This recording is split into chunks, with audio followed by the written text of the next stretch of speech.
আমি কোনো ব্যক্তি বিশেষের বিরুদ্ধে কখনোই সমালোচনা করি না। আমার এটা অভ্যেসে নেই।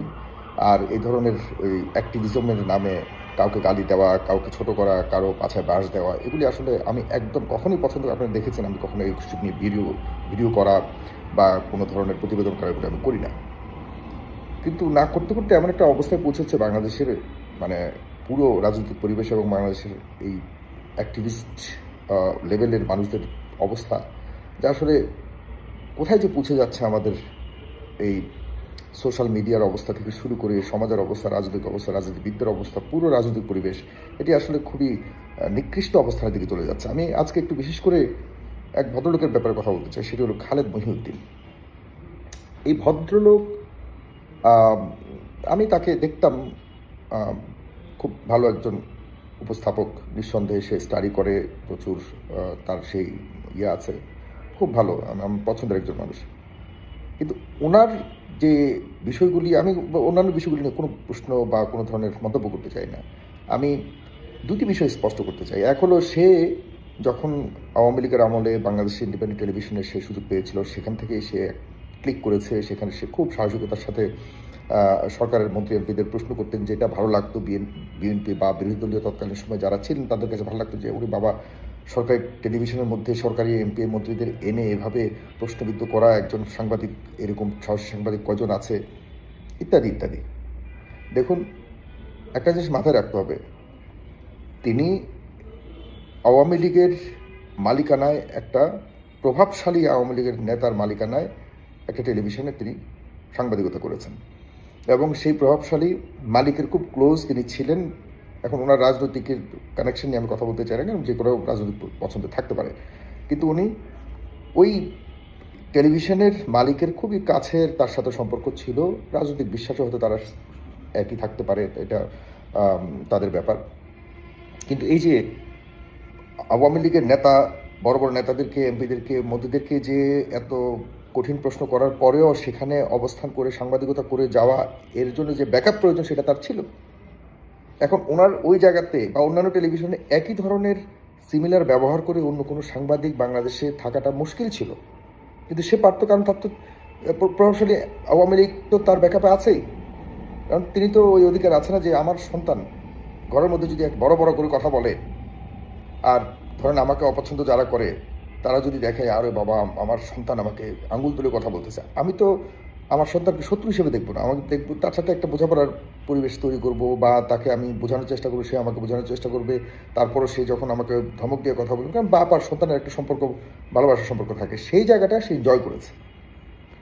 সে ওই টেলিভিশনে সবাইকে এনে এনে আওয়ামী লীগের লোকজনকে এনে এনজয় করেছে, ইয়ে করেছে, কারণ তাকে তো সরানোর কোনো শক্তি নেই, কারণ সে তাকে কে সরাবে, সে তো পাওয়ারফুল একজনের ব্যাকআপে আছেই সেখানে। এইটাকে আমরা কিন্তু এনজয় করেছি, যে তার সাহসিকতা সেখানে কিছু ছিল না, কারণ তার ব্যাকআপ তো ছিল সবচেয়ে বড় সাহসী। সে তো সেটাকে এনজয় করেছে, যে আমি যতই কিছু করবো আমার কিচ্ছু হবে না। এটা অন্য কোনো সাংবাদিক পারতো না। এখন সে করেছে এটাকে তার একটা অবস্থান তৈরি করবার জন্য, করেছে। সে করার পরে সে একটা জনপ্রিয়তা পেয়েছে, এক্সট্রা জনপ্রিয়তা। এরপর তার তো আরও বড় ধরনের অফার চলে আসলো, সে চলে গেল জার্মানিতে, এবং সেখানেও সে ভালো ব্যাকআপ পেয়েছে।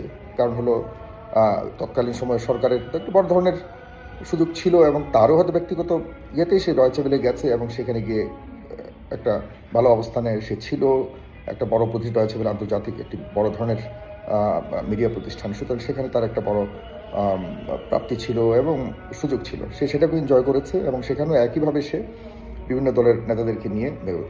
এই জায়গায় যদি আমি সাগর থাকতাম, আমার ইন্ডিপেন্ডেন্ট টেলিভিশনে যদি ওই টেলিভিশনে আমিও যদি এরকম একই সুযোগ থাকতো, আমিও পারতাম বলতে। কিন্তু আমি যদি ওই ধরনের জায়গায় না থেকে আমি যে ফেস দ্য পিপল তৈরি করেছিলাম সেখানে যদি একই আচরণ করতাম, তাহলে আমার চ্যানেলে কেউ আসতো না। আমার কথা এত বড়, মানে এমন কথা শুনে কেউ আমার চ্যানেলে আসবে আমার কথা শোনার জন্য, আমার গালিগালাজ শোনার জন্য, এত ঠেকা মানুষের পড়ে নেই। আমরা যারা তৈরি করেছি মিডিয়াকে, নতুন মিডিয়া তৈরি করে আমরা আপনাদের কাছে পৌঁছেছি, আমরা অনেক চ্যালেঞ্জের মুখে থেকে, অনেক ব্যালেন্স করে, অনেক কৌশল করে করে করে করে সবাইকে ম্যানেজ করে করে আপনাদের সামনে আনতে হয়। অতিথিদেরকে ম্যানেজ করা খুব কঠিন কাজ, আপনারা তো সামনে দেখেন। সেই কঠিন কাজগুলি ব্যক্তিগতভাবে, ব্যক্তিগত উদ্যোগে বছরকে বছর করেছি, এরপরেও আপনাদের গালিগালাজ শুনতে হয়েছে। আমরা আননোন জায়গা থেকে আননোন একটা প্ল্যাটফর্মকে আমরা একটা ফ্যাক্টর তৈরি করেছি বাংলাদেশে কোনো ডিপার্টমেন্ট বাদ নাই যে ডিপার্টমেন্টের যে কোনো অসঙ্গতি নিয়ে বড় ধরনের মানে একটা আলোচনার জায়গা তৈরি করিনি, এরকম কোনো রেকর্ড নাই। সেই চ্যালেঞ্জিং বিষয়গুলো নিয়ে খালেদ মহিউদ্দিনকে আমি কখনো দেখিনি। বাংলাদেশের অনেক বড় বড় ঘটনা ঘটেছে, শুধু মানে উপস্থাপনা করলে হয় না রে ভাই। আমরা তো উপস্থাপনাও করছি, সাংবাদিকতার করারও চেষ্টা করছি, আবার বড় বড় সমস্যাকে সমাধান করার চেষ্টা করেছি। এর জন্য এই যারা আজকে আমাকে ভালোবাসছে পরের দিন তারা আমাদের গালিও দিয়েছে, বহু ঘটনা। তো যাই হোক, আজকে কেন কথাগুলো বলছি, আমি কখনো এসব ব্যাপারে বলি না। আমাদের 24-এ যা ঘটেছে কোনোভাবে কি হাসি তামাশার বিষয়, হাসার বিষয়? মানে আমি খুব কষ্ট পেয়েছি। আমি নিজেকে সাংবাদিক হিসেবে কখনো দাবি করি না। আমার কোনো এখানে ওই সাংবাদিক পরিচয় দিয়ে কিছু বলার কোনো প্রয়োজন নেই, কারণ আমি যা তৈরি করেছি এটা দিয়ে মানুষ উপকার করতে পেরেছি, দেশের উপকার করতে পেরেছি, আওয়ামী লীগের উপকার করতে পেরেছি, বিএনপির উপকার করতে পেরেছি। জাতীয় পার্টি এমন কোনো দল নাই যে উপকৃত হয় না আমার প্ল্যাটফর্ম থেকে। লক্ষ লক্ষ মানুষ যেসব বিষয় নিয়ে মনে করতো যে এটা সমাজের সমস্যা, রাষ্ট্রের সমস্যা, সেসব সমস্যাকে তুলে এনে সমাধান করার চেষ্টা করেছি। আমার কষ্ট লেগেছে এই 24-এর শুরু থেকে, একদম ফ্রম দ্য ডে ওয়ান আমি এসব নিয়ে কথা বলা শুরু করেছি। আমাদের চ্যানেল ফেস দ্য পিপলে আলোচনা করা শুরু করেছে, আর কোনো চ্যানেল তৎকালীন সময়টাকে গুরুত্বই দেয়নি, পাত্তাই দেয়নি। আমরা তখন ভারতীয় রেল নিয়ে ব্যস্ত ছিলাম। এমন সময় ঢাকা বিশ্ববিদ্যালয়ে এই কোটা আন্দোলন আবার শুরু হয়েছে, কোটার শুরু হয়েছে। সাথে সাথে এই প্রসঙ্গকে ধরে এরপরে দেখা যাচ্ছে যে এটাকে সবার সামনে আনার চেষ্টা করলাম। তৎকালীন সময় হাসনাত সার্জিসকে কজন চিনে, এদেরকে কে চিনে, এদেরকে আনলাম, এনে এরপরে সবার সামনে পরিচয় করার প্রথম অনুষ্ঠান আমাদের এখানে করেছে। কারণ আমার কাছে মনে হয়েছে এটা বড় একটা সমস্যা, সেই সমস্যাকে মানুষের সামনে তুলে ধরতে হবে। করেছি। সব কিছু ভুলে যায় আমাদের এই জাতি, সব ভুলে গিয়ে আবার মানে অকৃতজ্ঞর মতো ব্যবহার করবে এই জাতি। আজ পর্যন্ত হাসনাত আমাদের ফেস দ্য পিপল অফিসে আসেনি। আজ পর্যন্ত এই যাদেরকে ওই সময় করেছি আসেনি। আমরাও কারো কাছে কাউকে ওই জন্য আমার করে না। অথচ এই হাসনাত কি বললো খালেদ মহিউদ্দিন, যে হাসনাত দেখা করতে গেছে খালেদ মহিউদ্দিনের কাছে, দেখা করতে গিয়ে রক্ত আর বিপ্লব নিয়ে কথা বলছে। ও অট্ট হাসি দিছে, এই রক্ত আর বিপ্লব এগুলি নিয়ে কথা বললে এগুলি কি তার কাছে গুরুত্ব পায়? সেই সাবেক প্রধানমন্ত্রীর বিষয় নিয়ে কথা বলুক। আমিও যদি এরকম হয় তাহলে আমি সাবেক যত মন্ত্রী আছেন সবাইকে নিয়ে আমিও আনবো, কারণ আমি তো ওদেরকে নিয়ে হয়তো আমি কাজ করেছি। যখন ওরা ভুল করেছে, অন্যায় করেছে, তা ওদের সঙ্গ ছেড়েছি। অন্যায় ভুল এগুলি তো মানতে পারি। সাংবাদিকতা মানে তো আমি আমার চোখের সামনে একজন ধর্ষক, এই ধর্ষক যে অন্যায় করেছে, একজন খুনি যে খুন করেছে, আমি সাংবাদিক, আমি গণতান্ত্রিক এটাকে চর্চা করব, তাই বলে আমি অপরাধীকে আমি সুযোগ দিব? এই ন্যূনতম মানসিকতা আমার থাকবে না? এই মনুষ্যতা আমার ভিতরে থাকবে না? কাকে আমি সুযোগ দেওয়া উচিত, কাকে উচিত না?